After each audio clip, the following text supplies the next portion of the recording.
어떻게 용서가 됩니까? 라는 제목으로 하나님 말씀 증거하겠습니다. 아담과 하와가 선악과를 따먹은 그 죄를 범한 이후로 인류에게 딱 와버린 가장 치명적인 문제는 바로 죄입니다. 그리고 인류가 풀어야 할 가장 어려운 숙제는 죄 용서입니다.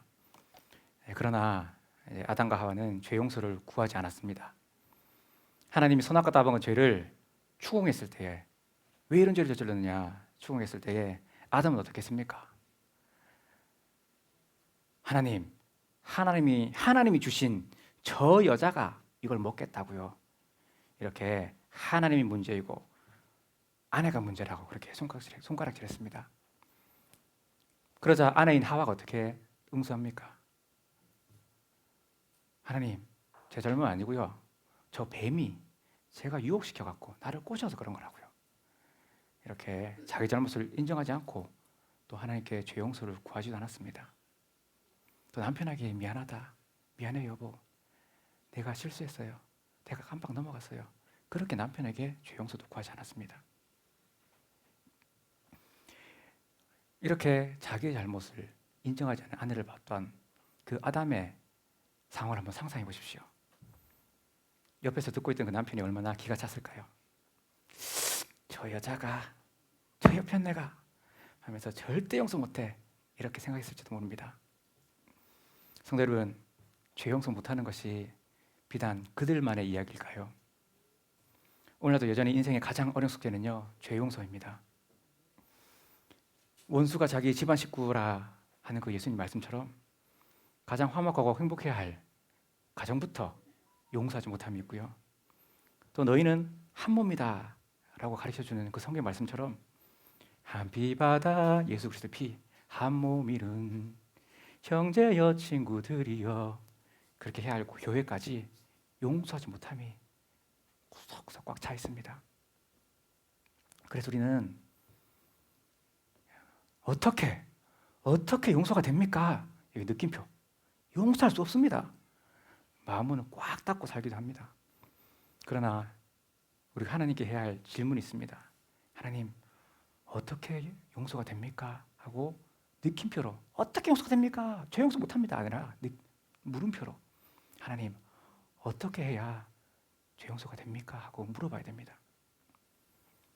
여러분, 우리가 어떻게 해야 용서를 할 수 있습니까? 오늘 성경 본문에서 그 답을 찾을 수 있습니다. 오늘 본문 말씀을 기초로요, 나로서는 절대 용서하지 못할 인간을 용서하는 방법 살펴봅시다. 그리고 이 용서의 방법을 세 단계로, 가장 낮은 수준, 중간 수준, 최상의 수준, 그 용서를 이렇게 구분해서 한번 정리하겠습니다. 첫 번째, 죄 용서의 가장 낮은 단계는요, 사람이니까 잘못할 수 있지 하고 이해해 주는 겁니다. 용납해 주는 겁니다. 우리 마태복음 6장 14절 같이 읽겠습니다. 너희가 사람의 잘못을 용서하면 너희 하늘 아버지께서도 너희 잘못을 용서하시려니와. 나도 사람이라서 실수하고 죄짓고 잘못을 행한다. 너도 보니까 사람이라서 실수하고 죄짓고 잘못을 행하는구나, 이렇게 이해하는 겁니다. 그뿐 아니라 그렇게 너도 나도 우리는 같은 죄인이구나 하고 이해하고 용납해 주는 것이 가장 낮은 수준의 1단계 죄 용서입니다. 우리 믿음의 조상 아브라함을 한번 생각해 봅시다. 아브라함요, 장점도 많았지만은 단점도 많이 있었습니다. 특히 아내에게 잘못을 많이 행한 남편이었습니다. 어떤 일을 저질렀습니까? 그 아내에게 자기만 살자고 아내를 내 아내가 아니고요, 제 누이 여동생입니다 속여갖고 다른 나라 왕에게 그 아내를 빼앗길 뻔한 사건 몇 번 했었습니까? 2번이나 있었습니다. 그뿐 아닙니다. 전쟁통에 조카가 포로로 잡혀갔는데 그 조카 살려보겠다고, 그 조카 다시 되찾아오겠다고 자기 집에서 길리운 종들, 남자 장정들 318명을 거느리고 그렇게 쫙 쫓아갔습니다. 집에는 누가 있습니까? 누가 집을 지킵니까? 그 당시 치안 상황 어느 누구도 장담할 수 없습니다. 누가 도둑질할지, 누가 또 강도질할지, 누가 또 전쟁을 걸어올지 도무지 예측 불가능한 두려운 그런 상황입니다. 무법시대죠. 무법시대. 힘 있는 자가, 칼 있는 자가 강자인, 갑인, 그런 시대에 자기의 보호막이 되어줄 그 남편이 조카 살려보겠다고 남자를 다 데리고 집안에 여자들하고 애들 낳고는 다 떠나버렸습니다. 이거 저 남편 얼마나 그렇게 더 원망했을까요? 이 남편의 중요한 책무 중에 하나가 아내를 책임지는 건데 이런 것을 제대로 하지 못하는 잘못 저질렀다고 우리가 볼 수 있는 그런 상황 아닙니까? 이 모든 상황에서 아브라함의 아내 사라는요, 역시 남편은 남의 편이야, 남편이 내 편이 아니고 남의 편이다, 이렇게 안 했습니다. 이렇게 보면은요, 그 사라 참 대단한 사람처럼 보이죠. 그러나 아브라함의 아내 그 사라도요, 잘못이 있었을까요, 없었을까요? 있었죠. 분명히 있었습니다. 그 중에 하나, 우리 창세기 21장 10절 보겠습니다. 같이 읽겠습니다. 그가 아브라함에게 이르되 이 여종과 그 아들을 내쫓으라. 이 종의 아들은 내 아들 이삭과 함께 기업을 얻지 못하리라 하므로. 여보, 하갈하고 하갈이라는 저 이스마엘 당장 쫓아버리세요. 바가지를 벅벅 걸고 댔습니다. 남편을 심히 괴롭혔습니다. 그런데 이 사건에 이렇게까지 문제가 생긴 것의 발단이 누구였습니까? 사라였습니다. 아브라함의 아내였습니다.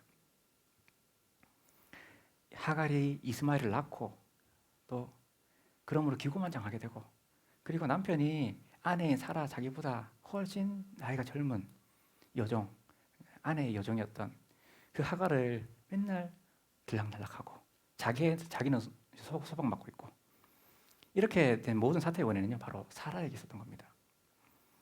사라가 왜 이런 일을 저질렀습니까? 한편 하나님이 너희 아브라함 부부를 통해서 하늘의 별과 같이 땅의 모래같이 많은 자손 주겠다 약속하셨는데 자녀 한 명도 안 주는 시간이 너무 오래 지난 겁니다. 야, 하나님 못 믿겠다. 내려도 한번 내 좀 자녀 좀 보자. 그렇게 해서 했던 겁니다. 사라가 자기의 몸종 하갈을 남편에게 주면서 자녀를 낳게 아내가 그렇게 한 겁니다. 그 뒤에 한참 시간 흘러갔고 이스마엘도 많이 자라고, 그러면서 자기의 여종이었던 하갈이 저렇게 못돼먹은, 또 그렇게 자기 남편을 홀려버린, 어떻게 보면 아내의 입장에서는 그런 지경이 될지를 어떻게 알겠습니까? 이게 바로 우리가 생각해야 할 지점입니다. 아브라함도요, 사람이라서 잘못할 때가 있고 사라도 사람이기 때문에 잘못할 때가 있다는 겁니다. 그러니까 너도 나도 어쩔 수 없는 사람이구나, 어쩔 수 없는 죄인이구나, 이렇게 이해하며 사시기를 축원합니다. 죄 용서의 두 번째 단계는요, 인간 보면 내가 참 어떻게 용서합니까? 알겠지만은 하나님 보고 내가 봐준다, 하나님 보고 봐준다, 이렇게 그 마음을 그를 품어주는 겁니다. 우리 다시 마태복음 6장 14절 읽겠습니다. 너희가 사람의 잘못을 용서하면 너희 하늘 아버지께서도 너희 잘못을 용서하시려니와. 사람, 내 주위에 있는 사람들, 나도 그렇고 너도 그렇고 사람은 잘못을 하지만요, 하나님은 그 가운데서 복을 주십니다. 옆으로 사람들은 다 잘못하는 사람들밖에 없는데, 죄인들밖에 없는데, 위에서 하나님은 가장 선한 길을 인도하시고 가장 좋은 것을 주시고 모든 것을 합력하셔서 선을 이루시고, 그렇게 하나님 우리에게 복을 주신다는 겁니다. 그렇게 위로 하늘을 보는 사람은요, 땅의 일들, 땅의 사람들의 일들, 땅의 복잡하고 더럽고 어려운 일들 다 초월할 수 있는 겁니다. 이렇게 하나님이 주실 복, 앞으로 주실 복을 기대하면요, 남을 용서할 수 있습니다. 그래, 지금 당장은 저 사람 싫어해도 내가 용서하고 품고 나가면 하나님이 갚으시겠지, 하나님이 더 좋은 것을 주시겠지, 그 하나님에 대한 기대가요, 그 사람의 잘못들을 덮게 합니다. 그런가 하면 이미 하나님 주신 복, 그것에 대해서 감사하면요, 또 남을 용서할 수 있습니다. 내가 정말 저 인간 생각하면 그래 싶지만은, 맞아, 그래도 용서하면 하나님 용서해 주시고, 용서하는 그 믿음의 순종을 보면은 하나님께서 분명히 보셨기 때문에 하나님께서 분명히 복을 주셨다. 내가 사람 보고 사람을 사람으로 대하지 아니하고 사람을 하나님 사람으로 대했다. 하나님 거기에 대해서 이렇게 복을 주셨구나. 많은 고난과 어려움과 사람들이 침이 있었지만은 그 끝에 하나님께서 이렇게 나를 세우셨고, 이렇게 나를 훈련시키셨고, 연단시키셨고, 이렇게 복을 주셨다. 그렇게 위로 하나님을 보면요, 여태까지 지나왔던 모든 그 사람들이 나를 이렇게 새롭게 하기 위한, 나를 이렇게 세우기 위한 하나님의 훈련 도구였구나. 하나님 나를 복되게 하시려고 사용하신 하나님의 도구였구나. 그렇게 생각하면서 받은 복을, 하나님께 받은 복을 나중에 돌아보면은 잘했다. 하나님 참 감사합니다. 더 그렇게 이전에 나에게 행했던 죄를 행했던 나를 참 어렵게 했던 그 전까지 용서하지 못한 사람들을 다 품을 수 있는 겁니다. 하나님 때문에 품을 수 있는 겁니다. 우리 아브라함의 증손자 바로 요셉을 한번 생각해 봅시다. 요셉이 어떤 삶을 살았습니까? 형들의 미움을 받아서 제 종으로 팔려갔습니다. 종살이만 했습니까? 억울한 누명을 쓰고 감옥살이도 했습니다. 또 수년간 감옥살이를 했습니다. 그렇지만 마침내 요셉이 어떻게 합니까? 그 형들, 우리 인간적으로는 어떻게 용서가 됩니까? 하면서 용서할 수 없어요. 절대 용서 안 돼요. 할 상황일 법도 안 돼. 요셉은 어떻게 합니까? 형들 다 품습니다. 하나님 때문에 품게 됩니다. 하나님 주신 복 때문에 또 품게 됩니다. 우리 창세기 50장 19절부터 20절 같이 읽겠습니다. 요셉이 그들에게 이르되 두려워하지 마소서 내가 하나님을 대신하리이까 당신들이 나를 헤아려 하였으나 하나님 그것을 손으로 바꾸사 오늘 같이 많은 백성의 생명을 구원하게 하시려 하셨나니 당신들은 두려워하지 마소서 내가 당신들과 당신들의 자녀들 기리리다 하고 그들을 간곡한 말로 위로하였더라. 요셉은요 그렇게 형들의 미움을 받아갖고 애굽으로 팔려가서 13년의 고생 끝에 총리가 되었습니다. 그래서 이제 아버지와 형들을 그 애굽으로 이제 모셨습니다. 하나님께서 복을 주셨기 때문에 그렇게 다 품을 수 있었던 겁니다. 그런데 문제는 아버지 야곱이 이 애굽에 오신 지 아버지 모신 지 17일 만에 돌아가셨습니다. 아버지 나이 130세에 애굽에 오셨고 147세에 아버지가 돌아가셨습니다. 그때 형들에게 태산 같은 걱정이 밀려들었습니다. 어떤 걱정이 있습니까? 아버지 생전에는 요셉의 아버지 때문에 이렇게 형들의 그 잘못을 좀 그냥 냅두고 있었지만은 이제 아버지가 돌아가시니까 우리의 방패막이 되어줬던 이거 볼륨 낮춰주세요. 우리의 방패막이 되었던 아버지가 돌아가시니까 이제 우리 동생 요셉이 분명히 복수할 거다 이렇게 생각했던 겁니다. 그러나 요셉이 뭐라고 말합니까? 형들에게 그렇게 형들이 그런 두려움 가운데 있음을 알고 뭐라고 대답합니까? 성경은 뭐라고 대답하고 있습니까? 두려워하지 말라고 두려워하지 마소서 또 두려워하지 마소서 2번이나 안심시킵니다. 분명히 이렇게 얘기합니다. 형님들은 나를 해하려고 했습니다. 나 분명히 압니다. 그거 기억합니다. 그러나 그것 때문에 내가 인간의 잘못을 내가 그 잘못으로 갚지 않습니다. 왜 그렇다고 고백합니까? 당신들은 나를 헤아려 했지만은 하나님께서 손으로 바꾸셨습니다. 당신들이 그렇게 나를 13년의 고통을 몰아놨지만 하나님이 손으로 바꾸셔서 이 자리를 주셨고 아버지와 형님들이 이렇게 모실 수 있게 했습니다. 하나님이 손으로 바꾸셨습니다. 하나님 나를 애굽의 총리로 세우셨고 이 많은 복을 주셨습니다. 70이나 되는 그 모든 가족들을 섬길 수 있도록 하나님이 이렇게 많은 복을 주셨습니다. 그 하나님에 대한 감사함 때문에 복 주신 하나님에 대한 감사 때문에 형님들은 나를 이렇게 세우기 위한 도구였어요. 괜찮아요. 하나님께 쓰신 도구였어요. 하면서 그 형님들의 잘못을 용서해 줄 수 있었던 겁니다. 우리도 하나님을 바라보면서요. 또 하나님의 갚으심을 사모하면서요. 그 죄인을 품으면서 살 수 있는 것입니다.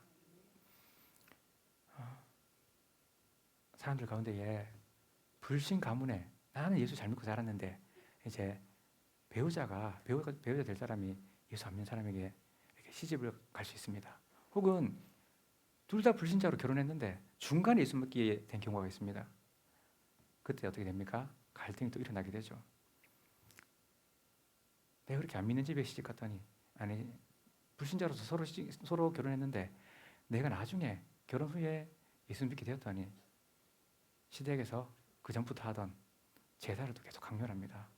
교회에서는 그게 우상숭배를 하는데 성경이 우상숭배를 하는데 하나님께서 하지 말라고 하시는데 시부모님을 하라고 어떻게 되나 막 갈등이 생깁니다. 또 너 이제 앞으로 우리 집에 왔으니까 우리 집은 불교야, 우리 집은 무교야, 너 교회 가지 마. 하면서 압박을 주면요, 거기 얼마나 스트레스 받겠습니까? 그렇게 예배 못 나가게 핍박받거나 제사 드림을 강요받거나 할 수 있습니다. 그러나 오랜 그 시련 끝에 나를 통해서 결국 이제 그 불신 가정들이, 불신 그 가문이 온 집안이 예수를 믿게 되고 제사를 다 끊게 되면 우리가 어떻게 됩니까? 이 요셉처럼 고백해야 되겠죠. 당신은 나를 헤아려했으나 핍박하였으나 하나님이 손을 바꾸셨습니다.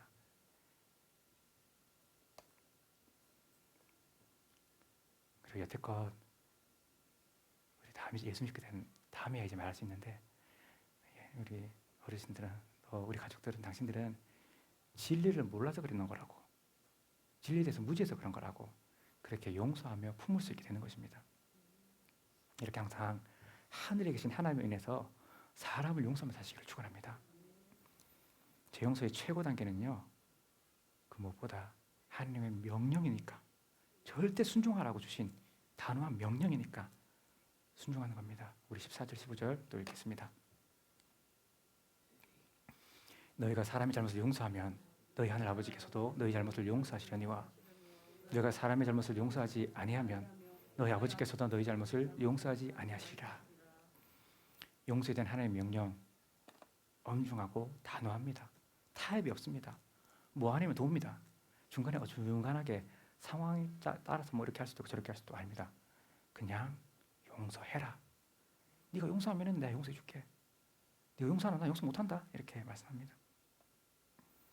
반드시 용서해야 된다고 이렇게 명령하시는 겁니다. 왜 이런 명령을 하실까요?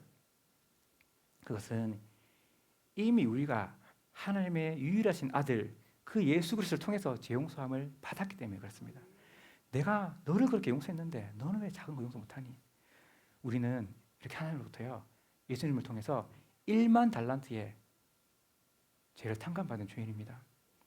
또 우리의 평생의 잘못, 평생의 허물, 평생의 죄를 다 예수님의 십자가로 용서받은 죄인입니다. 그런가면 하늘을 두루마리 삼고 바다를 먹물 삼아도 다 기록할 수 없을 정도로 한없는, 정말 한없는 죄 용서의 은혜를, 그 죄 용서의 사랑을 받은 죄인이 바로 우리입니다. 이렇게 하나님 아버지는요, 네가 그렇게 큰 용서를 받았으니까 타인에게 작은 죄 용서 그거 좀 베풀라, 이렇게 명령하시는 겁니다. 이렇게 예수 그리스도의 용서함을 입은 것을 우리가 기억하면서요, 사람의 잘못을 용서하시기 바랍니다. 또 호세아서를 보면요, 그 호세아가 참 당황스러운 하나님의 명령들을 받는데 그것에 순종을 합니다. 호세아에게 어떤 명령이 떨어집니까? 음란한 여인 고멜과 결혼해라 해갖고 그대로 순종합니다.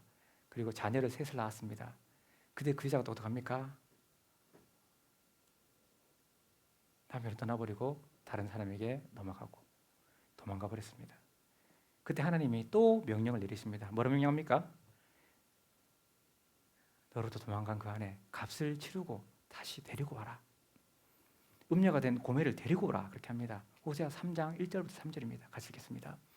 여호와께서 내게 이르시되 이스라엘 자손이 다른 신을 섬기고 건포도 과자를 즐길지라도 여호와가 그들을 사랑하나니 너는 또 가서 타인의 사랑을 받아 음녀가 된 그 여자를 사랑하라 하시기로 내가 은 15개와 보리 한 호멜 반으로 나를 위하여 그를 사고 그에게 이르기를 너는 많은 날 동안 나와 함께 지내고 음행하지 말며 다른 남자를 따르지 말라. 나도 내게 그리하리라 하였노라. 1절에 보니까 호사의 아내가 원래 음란한 여자를 하나님께 일부러 들어오라고 했거든요. 데려와갖고 자녀를 셋 놓고 도망간 상황입니다. 근데 그 아내가 음녀가 되었다라고 1절에 그렇게 표현하고 있습니다. 이건 두 가지 의미 중에 하나입니다. 하나는 남편 아닌 다른 사람과 지금 가늠죄를 저지르고 있는 상황이라는 겁니다. 또 다른 해석은요, 창녀가 되었다는 겁니다. 그냥 가늠 저지른 게 아니라 그냥 몸판 여자가 되었다는 겁니다. 2절을 보십시오. 2절을 보면요, 그중 이 두 가지 해석 중에서 두 번째 해석이 더 합당한 걸 보입니다. 2절을 보면은 이제 호세아가 그렇게 음녀가 된 아내를 값주고 치르는 그 값을 얼마나 그럽니까? 은 15개와 보리 한 호멜 반이라 그럽니다. 성경학자들은요, 이 금액이 30세겔이라 이렇게 계산합니다. 그리고 이것은 당시 보통 노예값이라 그렇게 합니다. 그러니까 그만큼 노예값 주고 다시 아내를 데려갈 정도로 아내의 그 신분이 비참해졌고 낮아졌고 노예처럼 살아가는 창녀가 된 것으로 이렇게 보입니다. 근데 하나님은 이 호세아에게 왜 이렇게 혹독한 명령을 두 번이나 내릴까요? 음란한 자랑 결혼해라. 그저 빼고 도망가니까 또 값 치르고 다시 그렇게 대가를 치르고 그 여자를 데리고 와라 이렇게 하셨습니까? 그것은 타락한 이스라엘 백성을 깨닫게 하기 위함이었습니다. 세 가지로 정리할 수 있습니다. 하나님의 백성, 하나님 선택한 백성, 하나님 사랑하는 그 백성이 마치 그 고멜처럼 이렇게 우상 숭배로 떠나가 버렸다. 그걸 가리키기 위함이었습니다. 이게 첫 번째 목적이었습니다. 호세아야, 네가 고멜이랑 결혼했지. 근데 고멜이 너를 떠나버렸다. 그것처럼 내가 이스라엘 백성과 언약을 맺었고 약속을 맺었고 너를 평생 사랑하겠다. 아니 영원히 사랑하겠다. 그래서 내 자녀 삼고 나의 신부로 삼겠다. 하나님 그렇게 약속하셨는데 절대 너를 버리지 아니하고 끝까지 영원히 너를 사랑하겠다 약속하셨는데 이스라엘 백성들이 우상 숭배 나를 떠나버렸구나.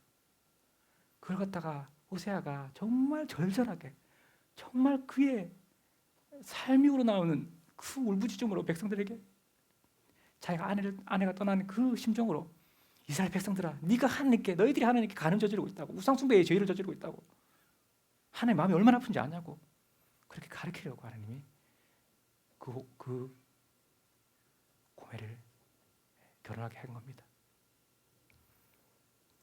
그리고 두 번째로요, 하나님은 마치 고멜을 끝까지 품은 이 호세아처럼요, 택한 백성을 나는 절대 포기 못해. 호세아야, 도망가갖고 음녀가 되었지, 창녀가 되었지. 그래도 그 값을 치르고 그래서 그녀가 빚진 노예값이 되었고 노예값을 그렇게 비춰내버린 것들 다 그 죄값 치르고 나 다시 데리고 와라. 이렇게 하면서 하나님의 사랑 변하지 않는 거야. 그리고 결혼의 언약, 사랑의 언약은 절대 변하면 안 돼. 그래 내가 그렇게 하나님 택한 백성들을 사랑한단다. 그걸 또 그의 삶으로 그 안의 심정을 알고 가르치라고 백성들에게 선포하라고. 내가요, 사람들이 이건 말은 안 하겠죠. 이런 사건들은 내 아내가 도망갔던 것들 내가 값을 다 치르고 그래도 끝까지 창녀가 돼버린 내 아내를 데리고 왔어요. 그 정도로 결혼을 끝까지 지키려고 합니다. 눈은 가로 열고 닫고였고 그걸 감추고 그 울부짖는 심정으로 그 안타까운 마음으로 하나님이 그렇게 우상 숭배함으로 그 죄악으로 떠나버린 이스라엘 백성들 절대 포기하지 않냐고 돌아오기를 기다린다고 그렇게 사랑한다고 그래 끝까지 너희를 안 버릴 거라고 하는 걸 갖다가 선포하고 가르치려고 하나님께서 고멜을 다시 데려가 하신 겁니다. 세 번째로요, 왜 이렇게 고멜을 값을 주고 치르게 하셨냐면 잃어버린 것을 대가를 치르고 이렇게 대가를 지불하고 되찾으는 그것처럼 그건 바로 우리를 위한 복음인 겁니다. 옛날에 구약에서는 복음의 그림자가 나온 거죠. 예수 그리스도의 목숨값을 지불하고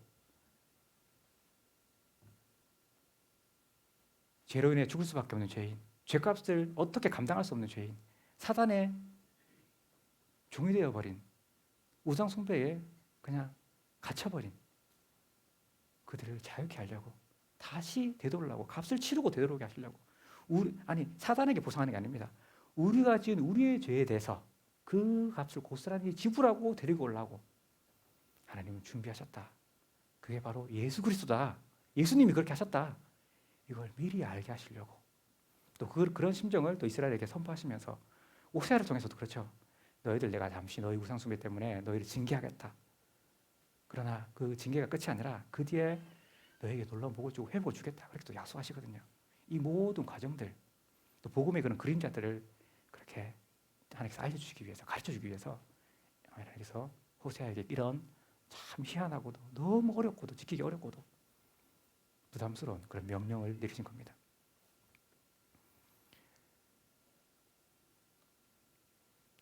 중요한 것은 이 가운데 세 번째 내용입니다. 바로 우리가 예수님의 피값으로 이렇게 새 생명 얻었다.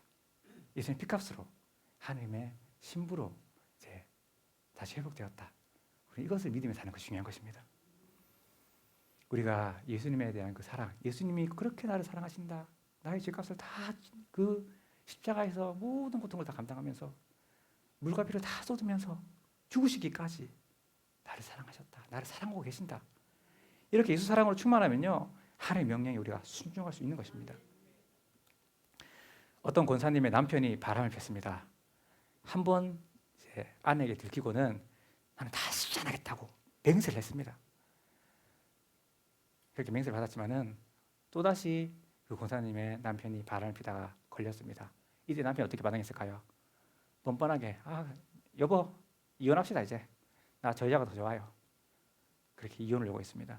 그때 권사님은요, 하나님이 짝져주신 것을 사람이 하지 못할지라 하는 그 말씀을 붙들고 절대 이혼 못해요, 절대 이혼 안 됩니다, 이렇게 하는 말씀에 순종을 했습니다.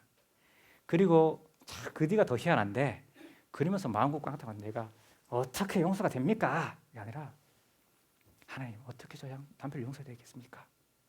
하나님의 방법으로, 성경적인 방법으로, 하나님 원하시는, 하나님 기뻐하시는 방법으로 그렇게 남편을 더욱 극진히 섬겼습니다. 남편 어떻게 됐을까요? 바로 두 집 차렸습니다. 네, 본집 왔다가 첩집 갔다가 본집 갔다 처집 갔다가 그렇게 되는 상 가운데에 권사님은요, 남편이 집에 올 때마다 진수성찬을 차려주고 잔소리 하나 하지 않았습니다. 오히려 여보 우리 집에 왔다가 그 여자 집 갔다가 또 우리 집 왔다가 왔다 갔다 하면 여보 너무 힘드시니까 피곤하시니까 그냥 그 집에 오래 있고 싶으면 그냥 오래 계셔도 상관없어요. 여보 가버려 이게 아니고 여보 너무 피곤하니까 그냥 마음 편안하게 그냥 가셔도 상관없다고 하면서, 참 말도 안 되게 섬겼죠, 남편을. 그렇게 참 이상하다 할 정도로 남편을 계속 남편 편을 들어준 겁니다. 결말이 이제 어떻게 났을까? 중요한 건 결말이 어떻게 났을까요? 결국 남편은 권사님과 살고 있던 집으로 돌아왔습니다. 왜 그랬을까요? 이 아저씨가 자기 본집에 돌아오면은 내가 무조건 여보 하고 막 잘 섬겨주는 반면에, 떠받들어주는 반면에, 그 집에 가면은, 첩집에 가면은 당신 언제 이혼하냐, 본처하고 언제 이혼하냐, 너 이거 사달라 저거 해달라 막 이렇게 너무너무 질리더라는 겁니다. 그래서 이렇게 다시 딱 남편에게 돌아답니다. 성도 여러분, 우리가 하나님의 말씀을요, 우리 삶의 절대 기준으로 딱 삼고 순종하면요, 하나님은 관계를 회복해 하심을 믿으시기 바랍니다.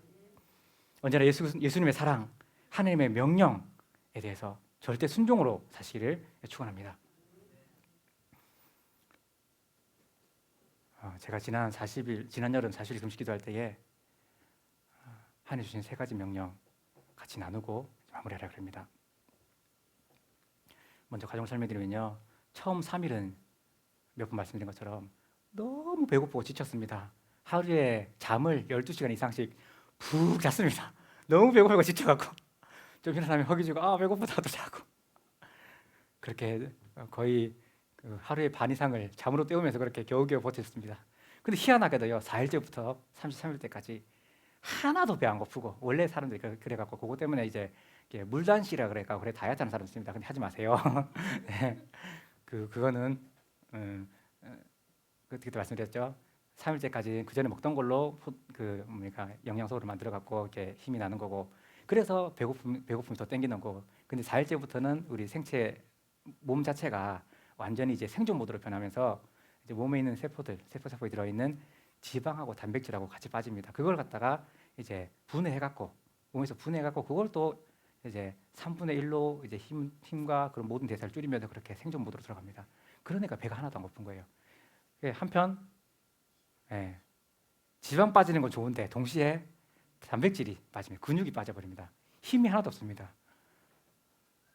제가 40일 금식도 끝나고 보니까 20대의 그 근육들은 당연히 사라진 지 오래고 그나마 조금 붙어있던 근육들이 그냥 없습니다. 그냥 물살 물렁물렁. 우리 애들이 저희 막 세수하고 있는데 그 정신 사라지고 이제 세수는 겨우 할 수 있을 때 이러듭니다. 아빠 다리가 왜 이렇게 홀쭉해졌어요? 왜 이렇게 작아졌냐고. 다리뿐 아니라 모든 이제 허리도 줄는 거, 허리 준 건 감사한데 원래 들어갈 때 들어가고 나갈 때 나와야 되는데 남자는 여자는 그래야 되는데 전부 다 들어갔어요. 그냥 어깨도 속 찌그러 들어갔고, 지금 옛날에 총각때 입던 옷을 또 이제 누가 입으라고 지금 이게 사주신 옷인데 못 입었습니다. 허리가 너무 작아서 안 들어가서. 근데 그게 딱 맞아서 지금 그거 입고 있습니다. 처음으로 입고 있습니다. 몇 년 동안 옷장 있던 게 이제 들어갑니다. 어쨌든 그렇게 예. 예, 보통은 40일까지 예, 그렇게 지나면서 마지막 일주일은 정말 또 이제 배고픔을 갖다가 견디면은 이제 40일 끝날 수 있습니다. 예, 근데 저희 경우에는 4일부터 33일 때까지 하나도 배 안 고프고 당연히 최소 이제 그 다음부터는 정신 차리고부터는 3일째부터는 이제 3시간 또 운동했지만 아유 시간 너무 아깝다 싶어갖고 한두 시간 정도는 천천히 등산하고 또 정신은 정말 맑은 상태로 성경 보고 예배드리고 기도하고 뭐 이런 것들 하면서 지냈습니다. 근데 금식기도 이제 본격적으로 시작하는 첫날이죠. 4일째 되는 날 이제 건강 관리를 위해서 오후쯤에 갔거든요. 오후 예배 저녁 예배 사이에 그렇게 해 지기 전에 산에 갔다가 이제 내려오면 해지면은 이제 샤워하고 땀 흘리고 그다음에 옷 갈아입고 그다음에 예배드릴 때 땀 안 흘리고 이렇게 할 수 있으니까 네, 그렇게 계속 해왔었습니다. 근데 이제 금식기도 첫날이잖아요. 그러니까 본격적인 원래는 그러니까 뭡니까 날짜는 4일째지만은 실제로 이제 맨날 잠만 자던 또 겨우 그냥 예배만 몇 번 참석하던 예, 예, 그런 3일이 아니라 이제 본격적으로 하나님 앞에 기도했던 그 첫째 날이죠. 4일째. 그때 건강관리하면 등산 가는 길에 또 기도되겠다 싶어서 이제 혼자 조용히 막 읊조리듯이 방언 기도하면서 혼자 조용히 방언 기도하면서 이렇게 올라갔습니다. 그 기도 가운데에 첫 번째 하나님의 명령이 제게 떨어졌습니다. 용서하라라는 명령이었습니다. 그러면서 그 명령만 주신 게 아니라 막 하나님께서 막 설명들 해주시고 또 막 들으니까 칼칼칼칼 막 하는 기가 막히다 이러면서 할 정도로 예시가 탁탁탁 이런 것도 주시고 그래갖고 맞아 그렇죠. 그러면서 야, 사람이니까 잘못할 수 있다. 생각이 다를 수 있다. 사람이니까 실수할 수 있다. 그렇게 또 이해되게 해주셔갖고 제가 어떻게 대답했겠습니까? 건성건성 대답했습니다. 아, 네, 하나님 용서할게요. 네, 그렇게 했습니다.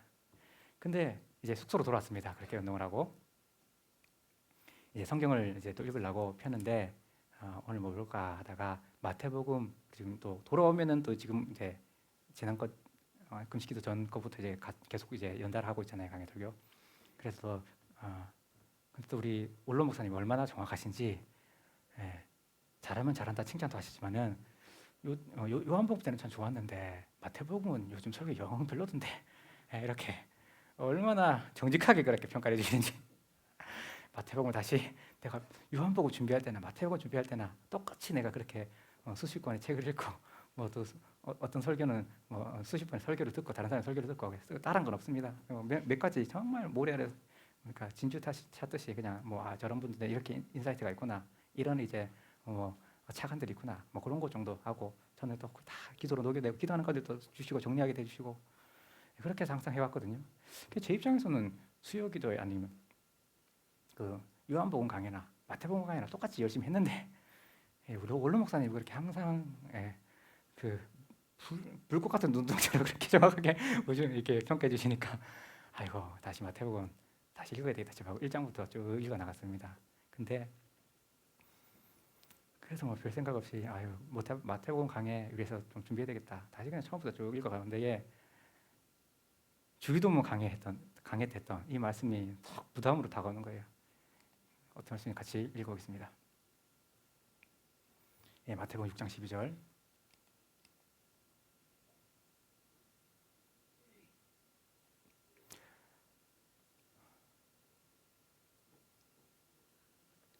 자, 우리가 우리에게 죄 지은 자를 사해 준 것 같이 우리 죄를 사해 주시고 주셨고 이미 설교했던 말씀이죠. 이 내용들을 따로 설명하지 않겠습니다.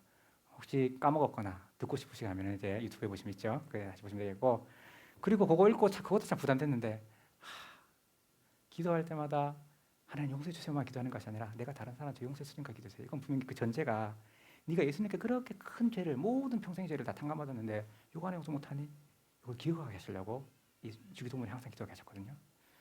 그런데 뭐 그걸 이것도 부담되는데 그 다음에 또 부담스러운 말씀이 탁 걸렸습니다. 완전히 정말 부담스러워 탁 오늘 이 본문입니다. 같이 한번 읽겠습니다. 너희가 사람의 잘못을 용서하면 너희 하늘 아버지께서도 너희 잘못을 용서하시려니와 너희가 사람의 잘못을 용서하지 아니하면 너희 아버지께서 너희 잘못을 용서하지 아니하시리라.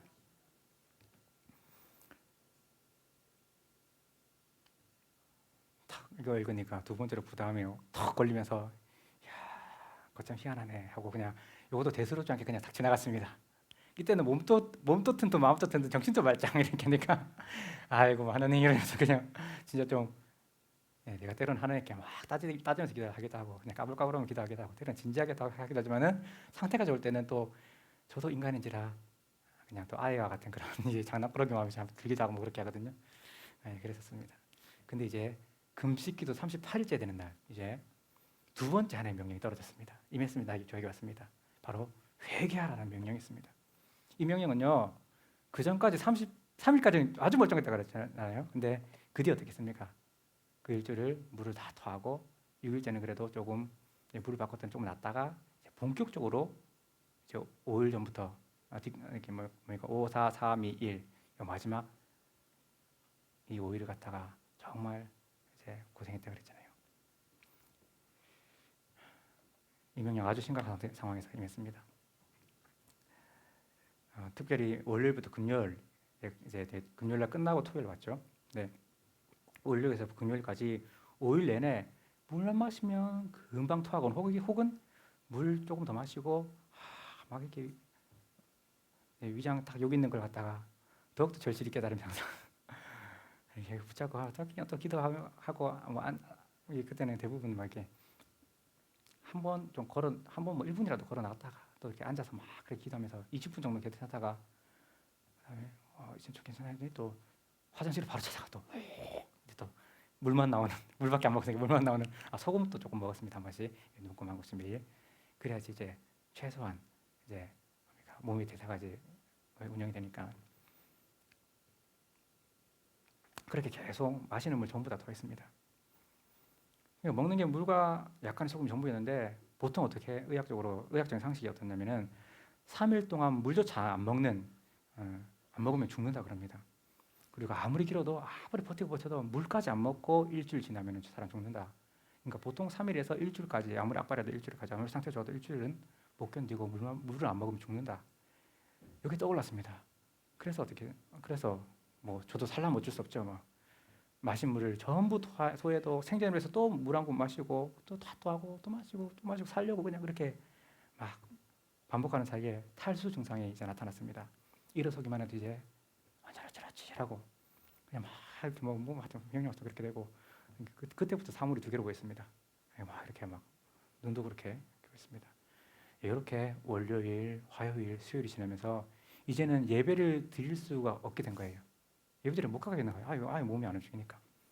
그래서 이제 수요일 왔는데 수요일 밤에 이제 저녁 기도회가 되었는데 그래도 내가 목사인데 저녁 기도회 참석은 못해도 그 전부터도 뭐 등산할 때 가끔씩 유튜브를 듣기도 하고 그러니까 설교도 남의 설교들 혹은 또 못 들었던 강의들 이런 거 듣기도 하고 뭐 시간대 짬짬이 돼갖고 이제 저는 항상 2배속으로 듣거든요.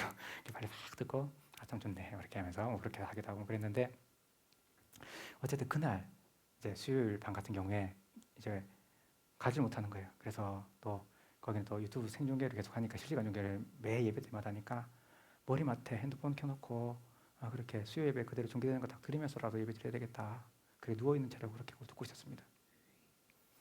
그때 강상호 목사님 설교 중에서 그런 간증이 있었습니다. 나는 특별한 은혜를 구한 게 은사를 구한 게 아닌데 사람들을 위해서 이렇게 손얹고 기도해주면 안수기도 해주면은 희한하게 병도 낫고 신도 떠나고 하나님 놀라운 역사가 하나님 놀라운 은혜가 임하더라. 뭐 이런 간증을 잠시 예를 들고 그 다음에 혹시 안수기도 받고 싶은 분들 있으면은 예배 끝나고 강단 밑으로 내려가고 기도하고 있으면은 제가 다 안수기도 해드리겠다 그렇게 하시더라고요. 그래서 제가 이제 그때 이제 다시 막 의욕이 불타오르는 거예요. 몸이라도 이제 지푸라기도 잡는 심력으로 이제 예배 끝나면은 그 1분 거리에 있는 숙소에서 1분 거리에 있는 그 예배당 무조건 가야 되겠다 이런 마음이 딱 들었어요. 그래서 강단 밑으로 갔더니 사람들이 쭉 앉아 있고 저는 거의 마지막 차례였습니다. 사람들이 벌써 안수기도를 받고 있었습니다. 맨 끝에 앉아서 그래도 무릎 꿇고 앉아갖고 억지로 버텼습니다. 하나님 고쳐주셨습니다. 하나님. 점점 제 차례가 다가오자 강사 목사님이 안수기도하면서 한 사람 한 사람 기도해주는 그 기도의 내용이 들렸습니다. 하나님 축복하시고 악기를 열어주시고 크게 쓰시고 어떤 사람은 하나님 병을 취해주시고 온전케 하시고 뭐 그런 이제 좋은 기도만 하시는 거예요. 그래서 저도 하나님 크게 써주시고 혹은 이 병든 몸을 아니 이 엄청나게 좀 힘든 이 몸을 회복시켜주고 이거 할 줄 알았거든요. 목사님 제가 머리 딱 서는더니 바로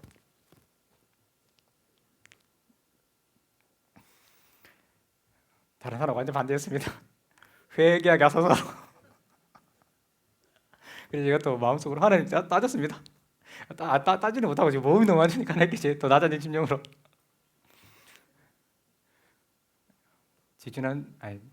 지난주였죠. 지난주 이제 원로 목사님 수로보니게 여인 그 말씀하신 것처럼 진짜 땅의 심정으로 정말 낮아진 심령으로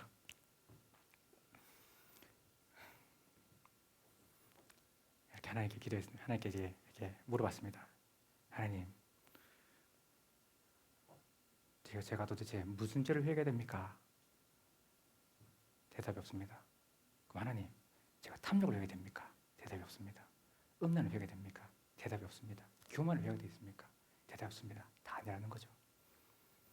하나님 말씀합니다. 미움이라는 죄를 회개하라. 미움이라는 죄를 회개하라. 저는 그 순간에는 그 말씀 듣는 그 순간에는 참 생뚱맞은 대답이다. 하나님 왜 이런 말씀 주시지? 그런 생각이 들었습니다. 그러자 하나님이 또 자세한 설명이 쫙 이어집니다. 저는 생각지도 못한 것들을 다 떠오르게 하십니다. 너희 교회를 떠난 사람들, 너희 교회 잠시 뭐 몇 달이건 몇 년이건 그냥 거쳐간 사람들, 그리고 지금 함께 있는 사람들 모두 너의 걸림돌이 아니다. 이렇게 말씀하시는 거예요. 그 모든 떠나갔던 사람들, 거쳐갔던 사람들, 지금 함께 있는 사람 그 모두가 바로 너의 디딤돌로 함께했고 또 지금 너와 함께하고 있다. 이렇게 말씀하셨습니다. 그리고 우리 같이 지금 함께 오래 신앙생활 하신 분들 분명히 기억하실 겁니다. 묻어뒀다가 제가 지금 말씀을 전하면 이야기를 하면은 딱 떠오를 겁니다. 바로 장로 임직식을 앞두고 교회를 떠났던 두 가정에 대해서 정말 제 온 마음을 다 완전히 뒤흔드는 영적인 말씀을 다시 한번 주셨습니다. 이것은 이 내용에 대해서는 저도 생각지도 못한 영적인 비밀. 다음에 전할 기회가 있을 것입니다. 어쨌든 제 개인적으로는요. 금식기도 하기 직전까지 또 그 두 가정에 대해서 한참을 제가 얼마나 고민하고 또 얼마나 기도하고 그 끝에 1단계 용서로 첫 번째 단계 가장 낮은 수준의 용서로 그냥 제 속으로 꾹 덮어놓고 있었습니다. 부모님에게도 말하지 아니하고 우리 성도들 누구에게도 말하지 아니하고 상처될까 봐.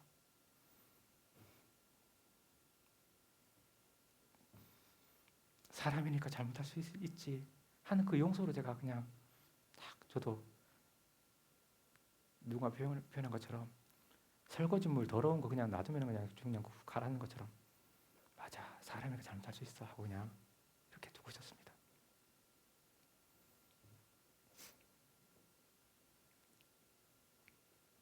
그 내용은 이렇습니다. 그냥 제 나름의 인간적인 해석은 이렇습니다. 저도 고민하고 기도하고 하는 끝에 그냥 제 나름의 이런 그냥 그 누르는 1단계 용서는 이거였습니다. 맨 처음 떠난 가정에 대해서는요. 그 당시에 엄청난 교회 빚을 책임져야 할 장로 자리인데 그게 부담스러워서 너무 부담스러워서 그전에도 재정을 맡겼다가 못하겠습니다. 다시 돌려받고 맡겼더니 또 돌려받고 여러 번 했었거든요. 근데 장로라는 그 직을 이제 임직회가 수락하게 되면 그게 얼마나 부담스러울까. 그래서 조용히 나가신 걸 거야. 그래 사람이니까 잘못할 수 있지. 그렇게 제 1단계 용서로 그냥 꾹 누르고 있었습니다. 그 다음으로 떠난 가정에 대해서는요. 경제력은 낮은 분들이지만은 자존심은 무척 강한 분들이기 때문에 그렇게 할 수밖에 없을 거야. 이렇게 생각했습니다. 먼저 떠난 분, 좀 더 잘 사는 분이 나가셨으니까 떠나가시니까 이제는 그분보다 훨씬 경제적으로 떨어지는 분인데 이렇게 혼자 교회비 감당할 생각이 얼마나 부담되셨을까? 전 그렇게 이해했습니다. 그리고 또 다른 한편 자존심이 워낙 워낙 강한 분들이다 보니까 원로 목사님에 대한 거짓말을 진짜 만들어서 원래 목사한테 이런 일이 있었습니다가 들리는 데가 언제입니까? 성도들한테 다 소문 들고 다 완전히 후 지나고 난 뒤에 한참 뒤에 목사에게 제일 마지막에 들리거든요, 보통. 원로 목사한테 물어봤었습니다. 이런 소문이 돌았었다 하는데 그때에 두 번째 과정을 통해 돌았다는데 전신에 만나고 전화하고 그래갖고 사람들 마음을 다 찢어놓고 다 갈기갈기 해놓고 그래 갔는데 그런 사실이 있습니까? 그랬더니 원로 목사님 그런 적 전혀 없다고, 전혀 사실이 아니라고, 그런 일 그런 말 한 적 전혀 없다고 그랬었습니다. 나중에 또 어떻게 또 들리는 말이 그래 두 번째 떠나신 분이 내가 잘못했었다 그런 얘기를 또 했었다고도 해요. 어쨌든 제가 그분들을 1단계로 그냥 이해하기로는, 용서해주시하기로는 그렇게 자존심이 워낙 센 사람들이니까 거짓말이라도 원로 목사에 대한 그런 비방을이라도 해서 명분을 만들어서 그러니까 교회를 떠나야 돼 다들. 그러니까 이 교회는 안 돼. 우리도 그래서 떠날 수밖에 없었어요. 하고 그렇게 그냥 핑계거리 만든 걸 거야. 그래 사람이니까 그럴 수 있지. 모든 교인들을 거짓으로 속이고 온 교회를 풍비박산 내면서 요란스럽게 떠난 것도 그래 사람이니까 잘못할 수 있지 하고 꾹 저는 누르고 있었습니다. 그러나 하나님은요 기도원에서 그 금식기도 예배 참석하는 중에 어떤 한 목사님을 통해서 정말 완전히 생각지도 못한 차원의 그런 영적인 이해를 할 수 있는 말씀을 듣게 하셨고요. 그래서 그게 있었습니다. 먼저 그게 그런 거였구나 하는 놀라운 깨달음. 그 다음에 이제 38일째 되는 날에 그 고통 가운데에 회개하라, 미움이라는 죄를 회개하라 그 명령을 탁 주신 다음에 이제 그 말씀이 완전히 또 새롭게 완전히 확 다가오면서 그게 또 제 온 영을 휘흔드는 거예요. 38일째 밤에 하나님께서 말씀하시기를 그런 과정을 통해서 교회를 이미 떠나간 사람들도 또 잠시 그냥 몇 달 몇 년 있다 거쳐간 사람들도 전부 너의 도움이었고 또 지금 더욱이 지금 함께 있는 사람들 더더욱 너의 도움이다. 같이 교회를 세워가는 사람들이다. 이렇게 말씀하셨습니다. 제가 그 말씀에 감격해서요. 그 말씀이 너무너무 좋아서 진짜 한참을 막 거의 펑펑펑 울었습니다. 그렇게 감사했습니다. 그때 또 인간적으로 생각이 싹 올라옵니다. 아 이제는 하나님께서 물 못 마시는 거 고쳐주지 않을까. 길게는 오일이고 짧게 본격적으로 완전히 지금 3일 물 못 먹으면 죽는다는데 마시면 토하고 물 못 먹어야지 지금 3일인데 이렇게 그냥 거의 그런 지경인데 이제 하나님께서 고쳐주겠지 속으로 은근히 기대했습니다. 두 가지 인간적인 생각 때문이었습니다. 예수님이 죽은 지 며칠 만에 살아나셨습니까? 3일 만에 살아나셨죠. 그것처럼 연달아 3일을 죽을 만큼 힘든 날이 지났으니까 3일 만에 살아나리라 하고 하실 줄 알았습니다. 또 내가 생각지도 못했던 미움이라는 그 죄, 미움이 그렇게 큰 죄라는 것을 깨닫게 하시고 또 구체적으로 모든 교회 일들도 모든 내 저와 관계된 모든 사람들에 대한 그런 관계적인 문제들 이런 것들에 대해서 회개하게 하시고 하나님께 진짜 하나님께 펑펑 실컷 들었으니까 이제는 내가 정서적으로 묶인 거, 영적으로 묶인 거 다 풀리고 잘 이렇게 하시겠지 하면서 이제는 그때 그러니까 이렇게 안수받고 누워갖고 이제 하나님께 물어보고 또 뭐 따지기도 하고 회개기도 하시고 뭐 또 이런 말씀 주시니까 뭐 생각지도 못한 것도 막 깨닫게 하시니까 막 울고 하면서 이제는 일어날 수 있을까 했더니 여전히 어찌든지 똑같아요. 겨우 또 숙소로 돌아갔습니다. 그리고 물 마셨더니 또 어떻게 됐을까요? 예? 잘 아시는 것처럼 또 계속 토하고 물 먹고 토하고 물 먹고 이제 이틀 남았는데 목요일 금요일 똑같았습니다. 이전에 그 고생하는 3일하고 똑같았습니다. 목요일 금요일 여지없이 토의 연속이었습니다. 그러나 그 덕분에요, 제가 정말 간절함으로 기도할 수 있게 되었고, 예, 그런 5일간 정말 그렇게 막 하나님께 정말 간절함을 기도할 수 있게 되었고, 또 회개 기도도 또 남은 이틀 동안에도 열심히 회개 기도하게 되었고, 또 드디어 하나님께 하나님 그래 용서하겠습니다라는 거, 용서에 대해서 더 깊이 하나님께 그렇게 기도할 수 있게 되었습니다. 그렇게 절실하게 용서하겠습니다 고백하게 되었습니다. 그렇게 금요일 밤을 지나서 토요일 새벽까지 제가 울면서 기도했습니다. 그렇게 오직 십자가 앞에서 죄 하나하나를 회개했습니다. 예, 금요일 자정 딱 지나면은 동치미국물부터 이제 마시려고 그랬는데, 그래서 바로 기도 앞에 있는 것도 억지로 가갖고 이제 좀 미리 사다 뒀었는데, 네, 하나님과 약속이니까 내가 40분 끝까지 내가 버티고 자정 딱 지나면은 이 동치미국물 하나 마실 거예요. 그럼 또 하지 않게 해주세요. 그렇게 기도하면서 준비를 다 해놓고 있었습니다. 또 매점이 1분도 채 안 되는 예배당과 바로 옆에 있는 숙소 사이에 딱 있었거든요. 그래서 억지로 동치미 사고 억지로 파는 보리차를 딱 사갖고 2개를 딱 준비했습니다. 예, 금식한 다음날부터 보호식 중에 하나가 동치미는 꼭 먹어야 되고 보리차를 꼭 먹어야 된다. 이래갖고 딱 준비했습니다. 어쨌든 근데 뭐 상태가 워낙 안 좋다 보니까, 또 기도하다 보니까 이제 또 며칠 동안 계속 습관이 됐다. 새벽까지 잠 못 드는 게 또 계속 이어졌어요. 그 새벽까지 어쨌든 그렇게 하나하나 회개하면서 나갈 때, 그러니까 이제 토요일 새벽이 된 거죠. 찬양이 계속 맴도는 거예요.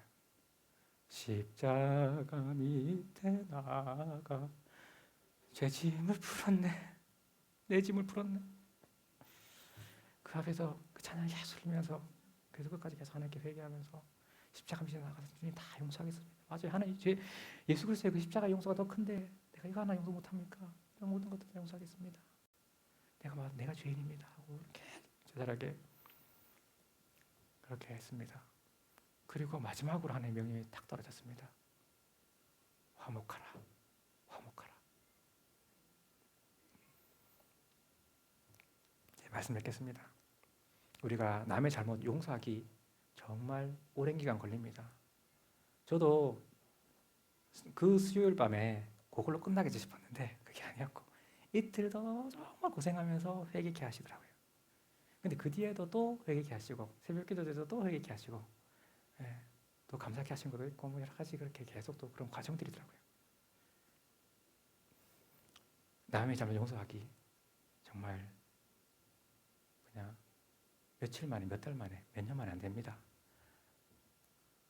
계속 제가 예를 들었던 사라도요,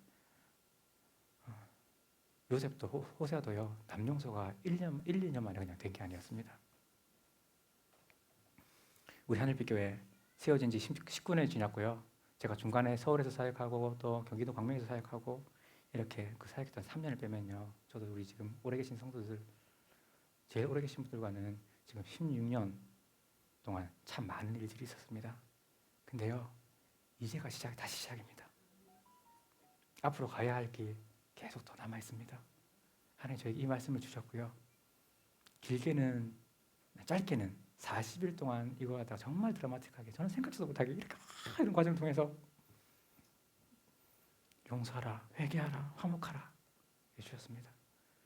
그리고 이 설교가 오늘 설교는요, 주석 하나도 안 봤어요.